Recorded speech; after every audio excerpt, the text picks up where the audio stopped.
queríamos hablar de algo que estuvo pasando en el mundo, algo que necesitábamos traer un profesional, y acá en Vorterix tenemos muchos profesionales de distintas temáticas, y yo dije, ¿quién se apunta hoy a la aventura de hablar un poco sobre Nepal? Y él dijo, yo estoy, loco, decime el horario, decime la hora, voy, y traigo facturas, o las facturas no llegaron, pues se las comió todas en el camino, pero obviamente su compañía es más que suficiente. Hablamos del señor Diego Gutiérrez, que nos acompaña, integrante, por supuesto, del equipo de Vuelta por el Universo. ¿Cómo le va, Diego? ¿Qué tal? ¿Cómo va? Muy buen día. Un gusto que nos estés acompañando. Tanto tiempo, exactamente. Tanto tiempo, sí.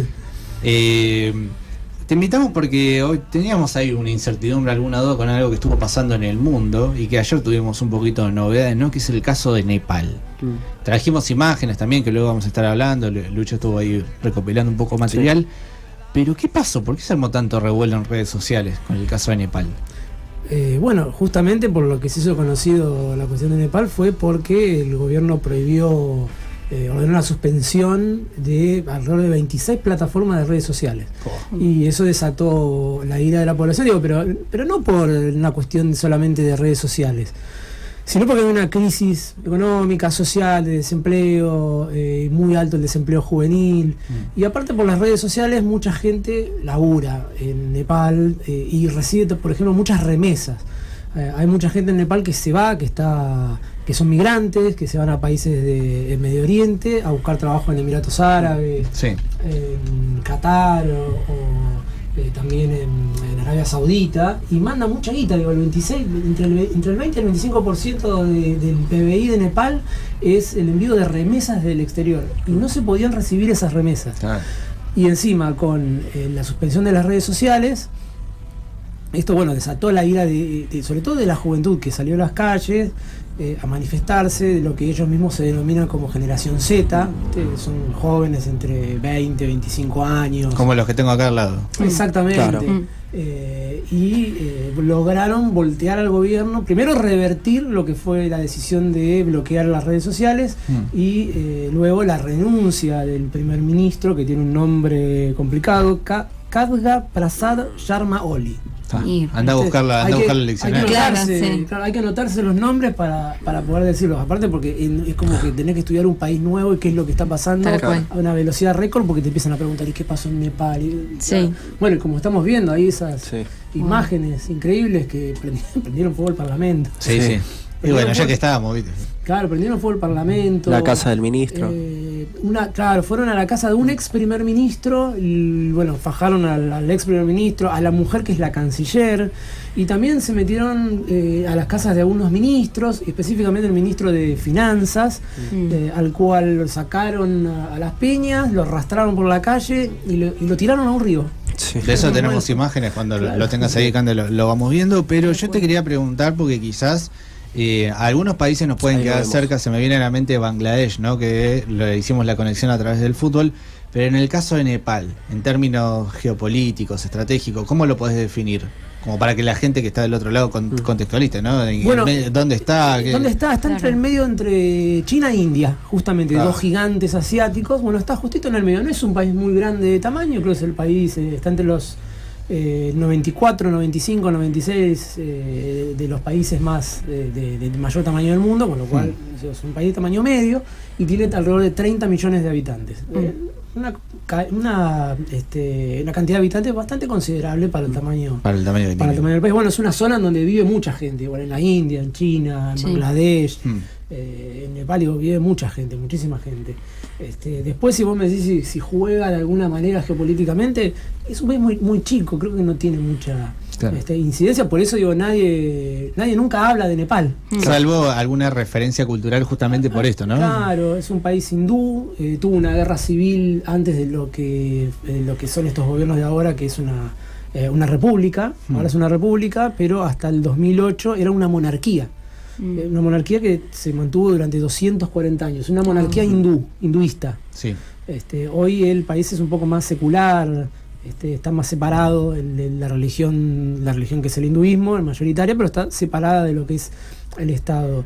Y como te decía, crisis económica, crisis de desempleo más del 10%, salarios bajos. Mucho nepotismo también. Hablan de los nepokids, que son los hijos de los gobernantes, que bueno, que se puede ver cómo tienen determinados lujos, que acceden a determinados lujos, y sus pares de su misma edad, pero que son de gente, la gente de a pie, tiene muchísimos problemas económicos para conseguir laburo, poder quedarse en su país.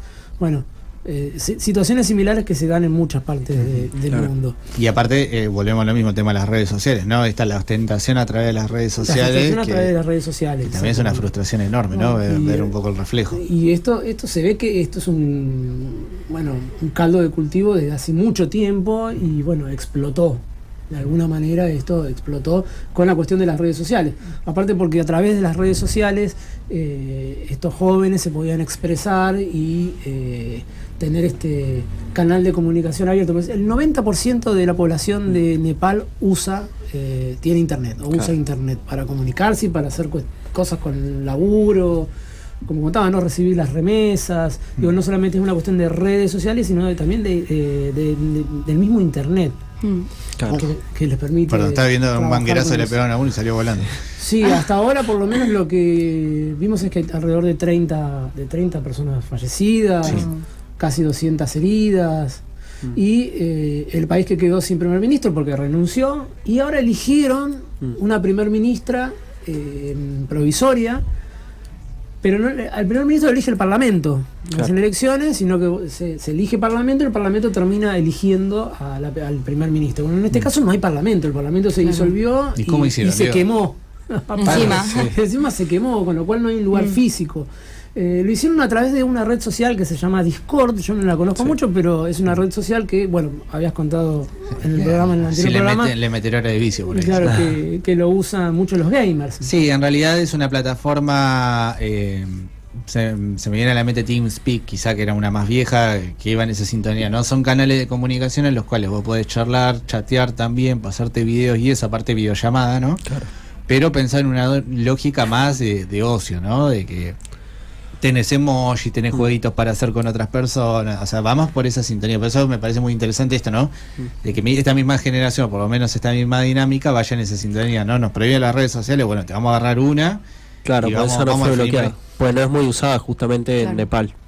Claro. Entonces, bueno, esa quedó liberada y se aprovechó. Pero ahora con la elección de la nueva ministra, en teoría las redes sociales se van a hacer. No, el 8, el 9 porque las redes las bloquearon a partir del 5 de agosto, 4 o 5 de agosto. Bastante. Y con la gente que salió a protestar, el 9 de agosto, perdón, el 5 de septiembre, quise decir. Ah, perfecto. Claro, el 9 de septiembre el gobierno dio marcha atrás. Claro. Claro, con todo lo que había pasado, las manifestaciones en las calles, los disturbios, esto creo que fue lo último que hizo el gobierno de Oli, fue restaurar otra vez, sacar esta prohibición, de este bloqueo de las redes sociales, y bueno, hoy están con redes sociales, pero bueno, la primer ministra la eligieron con Discord, de alrededor de 100.000 personas, y se supone que muchos jóvenes participaron en esta elección. Se llama Sushila Karki, y que es expresidenta de lo que es la Corte Suprema. Así que, bueno, bien. Por lo menos veremos a ver cómo continúa la cosa. Claro, cómo continúa, porque aparte habrá que reconstruir, calculo, llamar a elecciones nuevamente, elegir un nuevo parlamento. Reconstruir el parlamento. También. Que se junten en algún lado. Claro. Bueno. Muchas medidas que tomar. Y aparte, para sumar lo que traje, que me pareció muy justo, porque, bueno, justo estábamos hablando de que íbamos a hablar del tema de Nepal y demás ayer, y me saltó esto. Te voy a pedir, Cande, el video que te separé. Ahí lo vamos a estar viendo, que es que en Albania, otro país, se designó una ministra que es inteligencia artificial. Es una inteligencia artificial fue nombrada ministra. Claro. Y me pareció muy loco, ¿no? Yendo todo por el lado de la generación Z, la tecnología, además. Que haya sido designada, obviamente es el primer país con una inteligencia artificial como ministra. Que justamente se hizo para que deje de haber corrupción, en teoría, en todo lo que es la política del país y, bueno, puedan ingresar a las Naciones Unidas y demás en el corto plazo, digamos. Te hago una consulta, no sé si estaría el dato, pero si no tenés no pasa nada. ¿Llega alguna compañía involucrada detrás, digamos, del desarrollo? Microsoft, mira, claro. Interesante. Bueno, la inteligencia artificial se llama Diela, que significa sol en albanés, y justamente fue hecho con este objetivo, digamos. Lo que generó controversia por el hecho de que, si bien es una inteligencia artificial que se supone que viene a terminar con la corrupción, no está la certeza de que quienes lo programaron o quienes lo controlan y demás no estén ejerciendo la corrupción a través de la inteligencia artificial. Entonces es como muy, muy polémico. Quiero la opinión del señor Diego Gutiérrez. No, sí, no lo conocía, no conocía este dato. Sí, fue. Obviamente lo voy a buscar, pero ayer, sí, obviamente ayer estoy de acuerdo con lo que dice el compañero acá. Sí. Claro, porque es una inteligencia artificial, pero no es que no tiene una programación previa y no es que no pertenece a una empresa, es como Grok o como Gemini, son programas o aplicaciones que por más autonomía que tengan siguen perteneciendo a alguien en particular, específicamente una corporación económica. Alguien lo tuvo que personalizar. Claro, entonces ese alguien no se sabe si es corrupto o no. Fue hecho en colaboración, en teoría, con el gobierno y Microsoft. Así que bueno, tienen ahí incidencia. Yo te estoy mirando, Bill Gates. Claro. Lo que dijeron es que está encargada de supervisar las contrataciones públicas y combatir la corrupción en el país. Dudo. Así que bueno, en general en algunos países el presidente es una figura no decorativa, pero que tiene un rol protocolar, y el que maneja el país es el primer ministro. Claro. En general pasa eso. Te hago una consulta volviendo a Nepal, que lo leí en algún portal y me llamó la atención, que lo vinculaban con el caso de Brasil, cuando hubo una regulación de redes sociales. Claro, porque eso tiene que ver con una ley que manda el gobierno a principios de este año para regular las redes sociales con, razones que son bastante loables, pero que detrás de estas razones puede esconderse un fin que no es tan loable como el de controlar las opiniones o tratar de filtrar opiniones que sean desfavorables al gobierno. Se parece mucho a lo de Brasil, nada más que en Brasil lo que pasó fue que un juez lo que ordenó fue que X borrara determinados comentarios de algunos activistas pro Bolsonaro, bolsonaristas, eran creo que 7 o 9 cuentas. Como, ¿no estaba ahí Serimedo involucrado? Bueno, Serimedo estuvo involucrado en alguna de estas cuestiones, sobre todo tiene un proceso allá en Brasil, y como X no hizo caso, Elon Musk no hizo caso, el juez Alexandre de Moraes ordenó el bloqueo de Twitter por 40 días, creo que a partir de 40 días, y unas multas hasta que no hiciera caso. Bueno, y Brasil es un mercado importante, es el sexto mercado más importante de X para Elon Musk, para la empresa, para X. Y después de 40 días al final se dio por esta importancia que tiene el mercado brasilero y tomó las recomendaciones, las órdenes que le dio el juez Alexandre de Moraes y removió estas cuentas y estos comentarios que hacían en estas cuentas. En ese lugar, o en realidad lo que pasó ahí, se jugó diferente, se jugó como una cuestión de soberanía. ¿Quién manda en un país? ¿O manda Elon Musk, un empresario con su empresa, o manda el Tribunal Supremo diciéndole a una red que cumpla con la ley de ese país? O sea, acá ya había una ley en Brasil ya puesta, ya sancionada, ya promulgada, ya operativa, que ordenaba determinadas cuestiones y el juez la iba a hacer cumplir. Acá en este caso hay una ley que se estaba discutiendo pero que no había llegado a ser implementada y se quiso forzar su implementación, y eso sumado a la crisis económica y social que hay y política también, por esta cuestión de los hijos de los políticos, generó un caos mucho más grande que obviamente seguramente no se lo esperaban en el gobierno, que la gente y algo que me llama la atención, y con esto obviamente te agradecemos tu participación, Diego, porque nos interesaba charlar un poco de esto que pasa en el mundo y que involucra a jóvenes también, ¿no?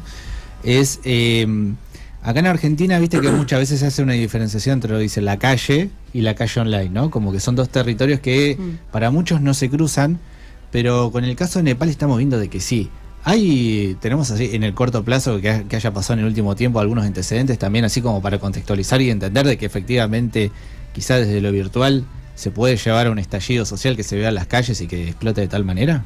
Bueno, lo hablamos hoy con Meli con el tema de las primaveras árabes, que también descontento social, desempleo juvenil, llevaron a un autoritarismo, también demandas de mayor democracia en aquel momento, en el 2011, y que se organizaron las protestas a partir de Facebook. En aquel momento era el 2011, no estaban las redes tan desarrolladas como ahora. Y la principal era Facebook. Y la principal era Facebook, y también se organizaron protestas que llevaron a caer algunos gobiernos, sobre todo el gobierno de Túnez, que fue como el primero que en donde se organizaron estas manifestaciones masivas. Pero tiene un antecedente medianamente lejano, pero tiene un antecedente, lo que marca la importancia de las redes sociales como un actor político, sin lugar a dudas, que se puede utilizar para determinadas cuestiones o para otras, en este caso para articular protestas y demandas de la sociedad. Sí, sin lugar a dudas que la importancia de las redes sociales que llegaron para quedarse, y esto que decís, bueno, a veces es difícil limitarlas en lo individual, ¿no? De acceder a las redes sociales, imagínate a nivel país las complicaciones que trae. Sobre todo porque algunos gobiernos quieren regularlas en la coyuntura, ¿no? Tengo protestas en contra, la gente habla mal del gobierno en un determinado momento, y en ese mismo determinado momento intentás regularlas. Entonces, la desconfianza sobre que esa actitud de un gobierno de querer regularla sea para mejor, es polémica, y la gente no le cree y dice, no, me están queriendo censurar, coartar mi libertad de expresión, y para que yo no me pueda quejar. Entonces, surge así.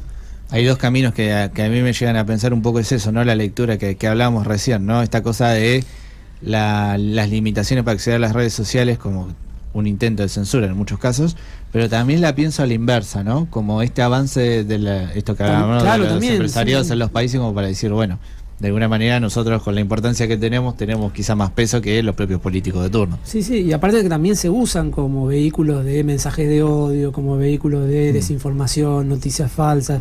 Creo que el modelo de negocios de las redes sociales funciona en este sentido, generar interacciones a través de no tanto argumentos pensados, sino de la emoción. Por eso digo muchos mensajes de odio, porque tienen más interacciones. Todo lo que tenga que ver con lo emocional tiene más interacciones. Es parte esencial, creo yo, del modelo de negocios de las redes sociales, la expresión de los sentimientos más que el debate público bien argumentado. Sí, lo lugar a dudas, y vos lo mencionaste, negocio. Sí. Negocio, eso se resume negocio. Pero bueno, Diego, te agradecemos mucho por habernos visitado, acompañado. Sabemos que bueno, ya estabas de tempranito acá con Vuelta por el Universo, pero quizá para el que no te conoce o no escucha el programa, pues se suma recién a la transmisión y demás, ¿dónde te pueden encontrar? ¿Dónde te pueden escuchar? ¿Dónde te pueden leer? Bueno, acá mismo en Vortex, los sábados de 8 a 10 con Vuelta por el Universo, con Marcelo Rojas y con Melissa Centurión. Nos pueden sintonizar o ver también en la página. Tenemos una página en YouTube, que Vuelta por el Universo, pero no recuerdo si tiene algún algo. Vuelta por el Universo. Te va a salir también la canción de Cerati Melero. Claro. Pero no somos esos. Claro. Pero también te va a salir el YouTube del programa. Así es. Bueno, muchas gracias por la invitación. Y en tu caso individual, para tampoco dejarlo pasar, ¿tenés Instagram personal? Sí, tengo Instagram, pero no lo uso mucho. Estoy mucho más en Twitter. Y mi cuenta es como mi nombre, pero creo que es @Diego Fernando Guti. Diego Fernando Guti. Sí, Diego Fernando Gutiérrez es la cuenta de Twitter. Perfecto. Lo van a encontrar en redes sociales porque nosotros subimos este recorte a YouTube, así que va a estar etiquetado todo y te lo pasamos también para que difundas la palabra, y obviamente agradecido, compartido desde otro lado, porque siempre estoy de aquel. Del otro lado, sí. Y él está ahí, y yo ahora estoy acá, y él está ahí también. Así que es un golazo. Bueno, muchas gracias. Así que bueno, muchas gracias a vos, Diego.